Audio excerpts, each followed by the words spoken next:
qui est là. Euh, salut. Ouais, bah... La petite voix me laisse tranquille un peu en ce moment, du coup, je bouquine. Je suis en train de relire Fond d'écran, là, de Terry Pratchett. Ah oui, c'est pas son bouquin le plus connu, mais... Quoi? Vous connaissez pas Terry Pratchett? Bon, ben on va faire les présentations, alors.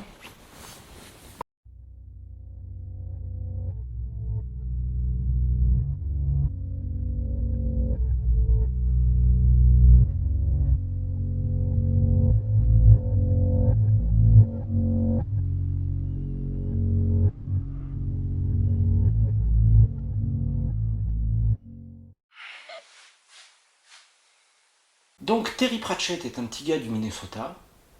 Absolument pas.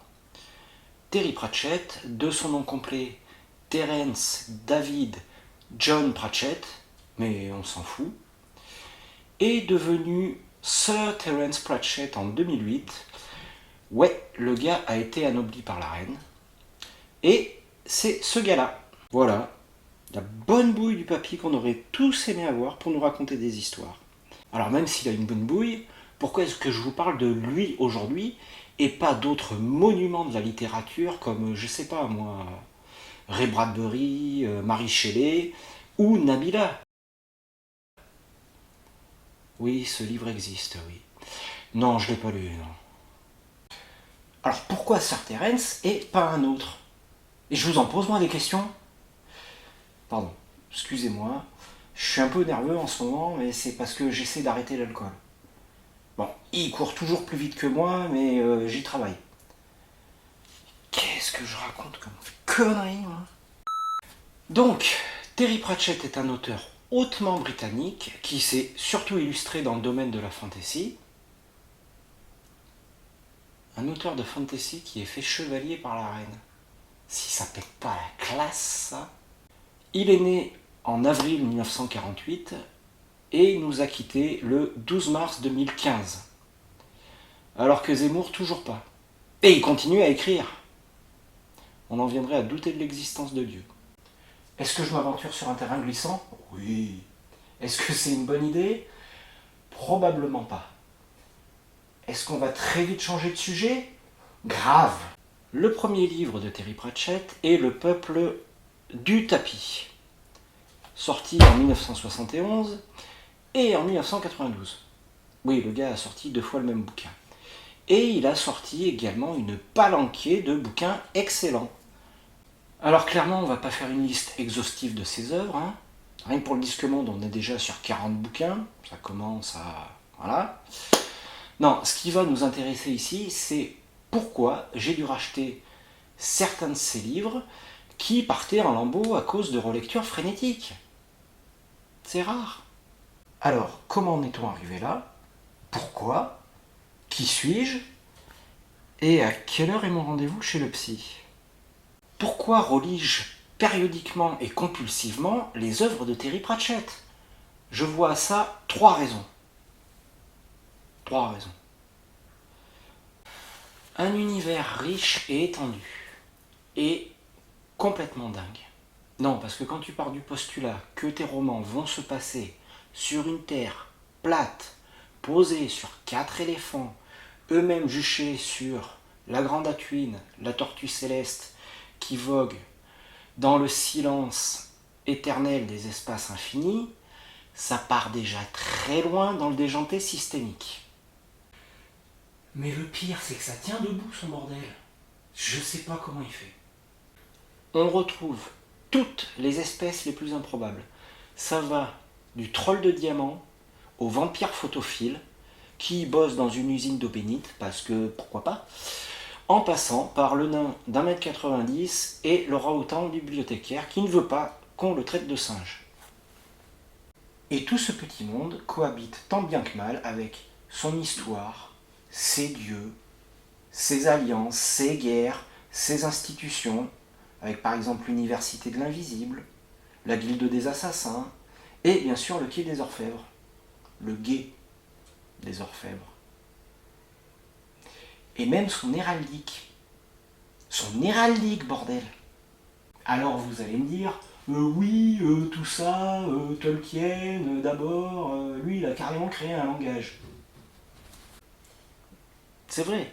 Mais est-ce que Tolkien, il a créé un monde plat, sur le dos d'une tortue, qui navigue dans le silence éternel des espaces infinis, avec des tout petits démons qui servent de radar de vitesse, et des ordinateurs qui fonctionnent avec des fourmis? Je crois pas, non. Bref, l'univers littéraire de Pratchett est d'une inventivité folle.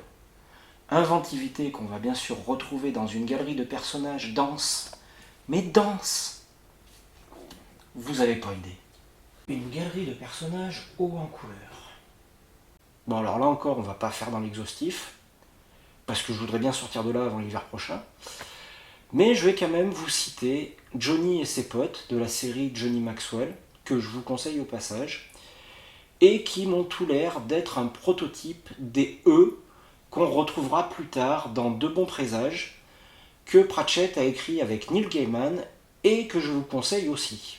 Mais c'est surtout dans le Disque Monde que ça commence à rigoler, et alors là c'est festival. On retrouve d'abord les sourcières, Nounouog et Mémé Cire du Temps, les Laurel et Hardy de la magie théurique, Nounouog, bonne vivante, friande de bon vin et de bonne chair, bougeant sur tout ce qui saute et sautant sur tout ce qui bouge, en son temps en tout cas, et Mémé Cire du Temps, friande de rien. Rien du tout. Austère comme un dimanche de carême pluvieux, et d'une rectitude à faire pleurer une règle. Un personnage très intéressant, qui se surveille en permanence, de peur de sombrer du côté obscur de la force. Crainte qu'elle partage avec un autre personnage central du Disque Monde, que j'aime beaucoup, c'est peut-être... Non, c'est pas peut-être en fait, c'est mon personnage préféré. J'ai nommé Sir Samuel Vimer, commissaire principal du guet d'Ankh-Morpork. Bon alors voilà, hein, Samuel, c'est l'inspecteur Harry. Il fait sa première apparition dans Au guet, et là c'est le cliché ambulant du flic de film noir, alcoolique, cynique, désabusé. Voilà, cynique, il le restera, mais il finira quand même duc et ambassadeur d'Ankh-Morpork. Il déteste en vrac les loups-garous, les vampires, les trolls, les nains, les morts-vivants, j'en oublie. Mais en même temps, on ne peut pas vraiment le taxer de racisme, vu qu'il déteste tout autant les êtres humains. Et je suis à peu près sûr que si vous lui demandiez, et s'il savait ce que c'était, il vous répondrait que les Mexicains sont les pires de tous les métèques. Vous avez la ref? C'est pas qu'il soit mauvais ou méchant, c'est juste qu'il est flic. Et pour lui, tout le monde est coupable à un moment ou à un autre. Et lui le premier d'ailleurs. C'est un personnage torturé, sombre, j'adore. Et tant qu'on y est avec les personnages torturés, allons-y carrément avec la mort. La mort qui remplacera le Père Noël au débeauté dans le Père Porcher. La mort qui donnera une seconde vie, littéralement, à la petite fille aux allumettes. La mort qui aura une vie de famille stable, presque stable, avec une fille, un gendre et même une petite fille qui sautera sur ses genoux. La mort. La mort qui passera son existence dans le Disque Monde à essayer de comprendre le sens de la vie, de l'univers et du reste. J'aime bien aussi celui-là. Besoin d'un peu de légèreté?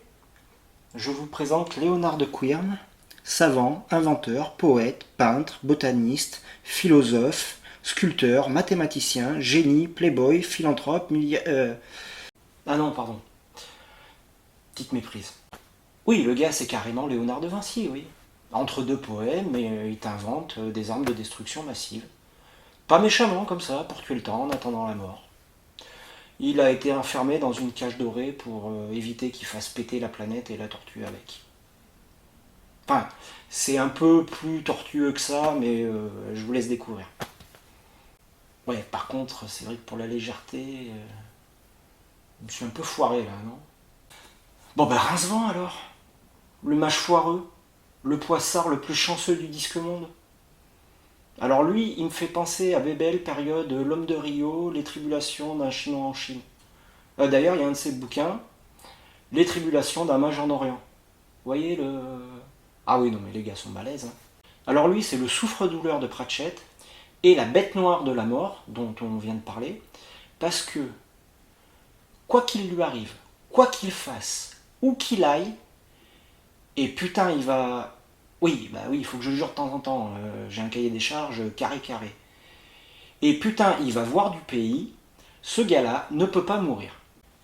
Pourquoi? Bah vous avez qu'à lire le livre, je vais pas tout faire à votre place non plus. Bon alors on aurait pu continuer comme ça longtemps, hein. J'aurais pu vous citer Carotte, Angoisse, Suzanne, Vétérini, Détritus, le troll, Planteur, j'en passe, Ridicule, de l'université invisible, bref, voilà. Si je ne devais en garder qu'un seul, ce serait l'homme, le mythe, la légende, Cohen le barbare. Avec un cousin éloigné d'Ashkanonix dans le rôle de Schwarzy. Voilà, très bien. La bonne illustration maintenant. Voilà. Voilà. Faut quand même avoir les bollocks pour créer un personnage comme ça, sans tomber de sa chaise, moi je vous le dis. Là, on commence à entrevoir une caractéristique qui fait que j'adore le style de Terry Pratchett. Son sens de l'humour et de la parodie, et notre amour commun du jeu simple mais pointu du... T'as la ref? Bah oui, parce qu'il faut pas oublier que Pratchett, avant d'être génial, il est anglais. Et du coup, l'humour pince sans rire, le décalage, l'humour que tu sais pas si c'est du lard ou du cochon, il maîtrise. Mais genre vraiment. C'est d'ailleurs tout l'intérêt d'un personnage comme Deux Fleurs, le touriste forcément paumé, dépassé par les événements, et perdu dans un environnement hostile qu'il visite avec le bagage. Ah oui merde, j'ai oublié le bagage aussi. Voilà, il est mignon, hein.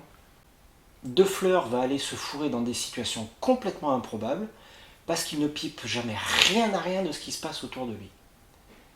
Et je me rends compte en le disant qu'il me rappelle pas mal un autre personnage que j'aime beaucoup, issu d'une série télé. Non, vraiment? Ah si... Oui, hein, quand même. Bon, mais il n'y a pas qu'avec Deux Fleurs que le décalage fonctionne. Ça fonctionne aussi très bien avec Chicard. Chicard, c'est un flic, il a la légalité dans le sang, mais tu sens qu'à un moment, il y a eu une dialyse. Et on le retrouve entouré de rupins, pensant que lui-même est rupin, et ça fonctionne du feu de Dieu.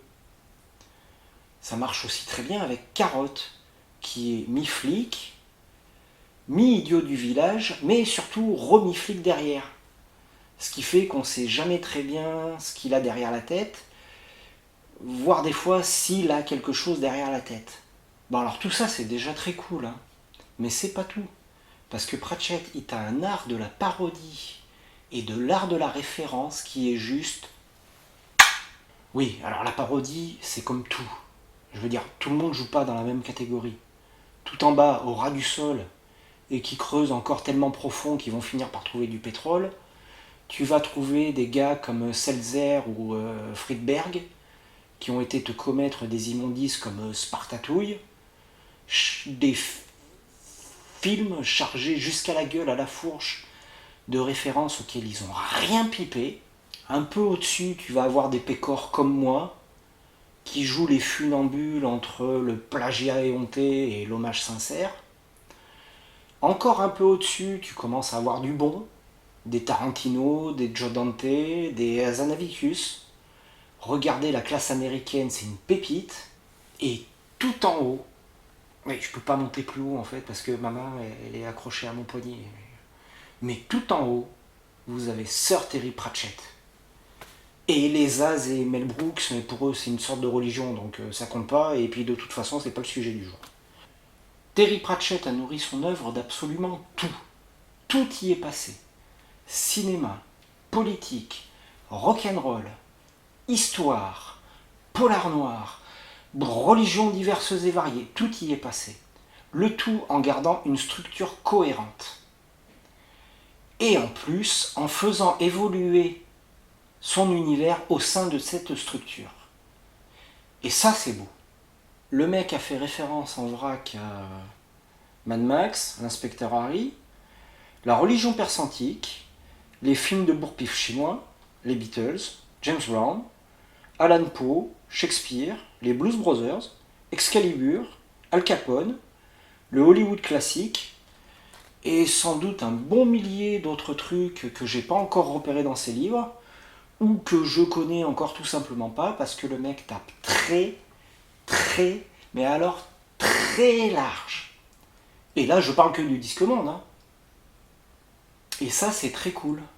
Parce qu'en plus de donner un petit côté chasse au trésor à ces lectures, dont je suis personnellement très friand, ça crée une complicité entre le lecteur et le conteur qui permet de traiter des sujets parfois assez graves.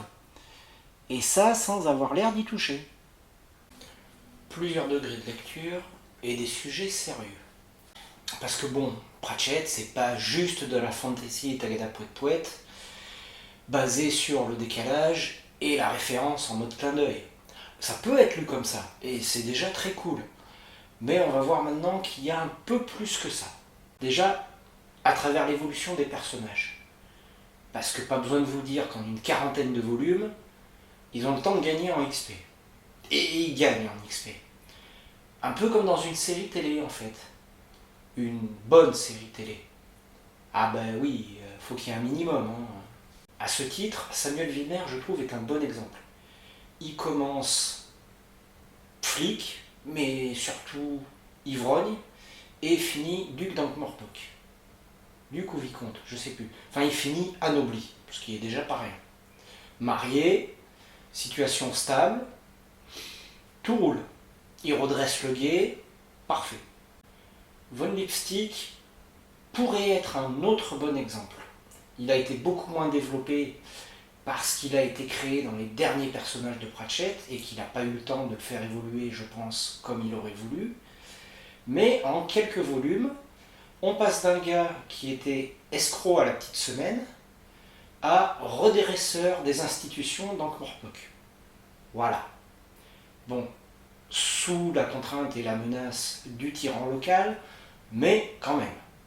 Et puis il y a la relation stable, presque stable. Non, en fait, c'est une tragédie grecque, le bordel. La relation entre Carotte, capitaine du guet et peut-être roi légendaire d'Ankh-Morpork, et Angua, mi-flic, mais surtout mi-loup-garou, et qui du coup a peur de se faire un Mac-Carotte toutes les nuits. Ce qu'on peut comprendre, mais ce qui ne facilite pas les relations. Relations dont on n'aura jamais la fin, parce que Pratchett est parti entre-temps.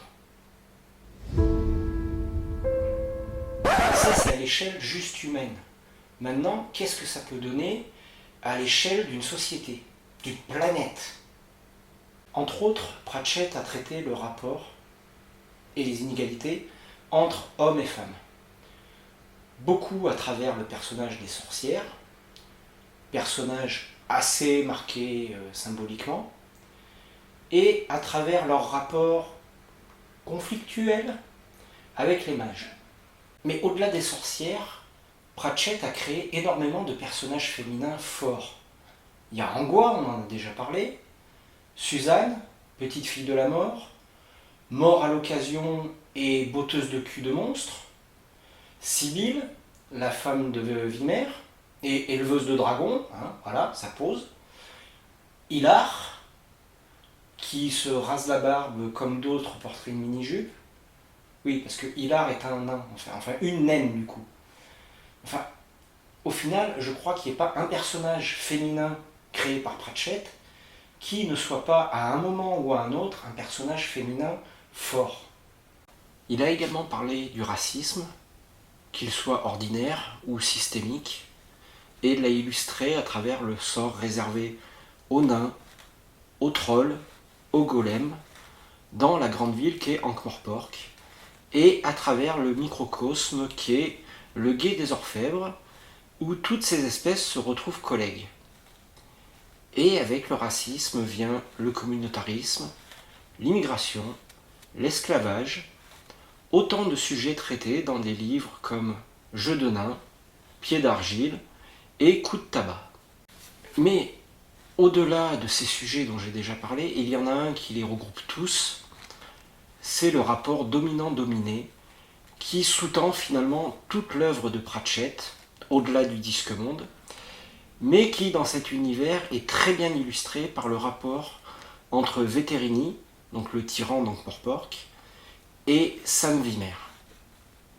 Mais il parle aussi de la guerre, des religions, de la tradition, et qu'est-ce qu'elle fout encore là, de la misère et de la mort. Que des thèmes pour ambiancer un repas de famille, on est d'accord. Mais ce que j'apprécie avec l'écriture de Pratchett, c'est qu'il ne donne pas l'impression de trancher clairement. Il montre, il illustre, il démonte façon Pulse, et démerdez-vous avec ça. À vous après de vous faire une opinion avec ce que vous êtes et ce que vous croyez penser. Il vous incite à la réflexion. Et ça, c'est cool. Alors attention, Jean-Kévin. Je dis pas qu'il a raison sur tout. Je dis qu'il incite à la réflexion et que ça, c'est cool. Parce que c'est cool de réfléchir. Essaye, tu me diras. Et tout cela est magnifié par la superbe traduction de Patrick Couton. Le gars a quand même gagné un grand prix de l'imaginaire pour sa traduction de l'ensemble du disque monde. Et aussi par les magnifiques illustrations de Josh Kirby et Paul Kidby. Regardez-moi ça si c'est pas magnifique.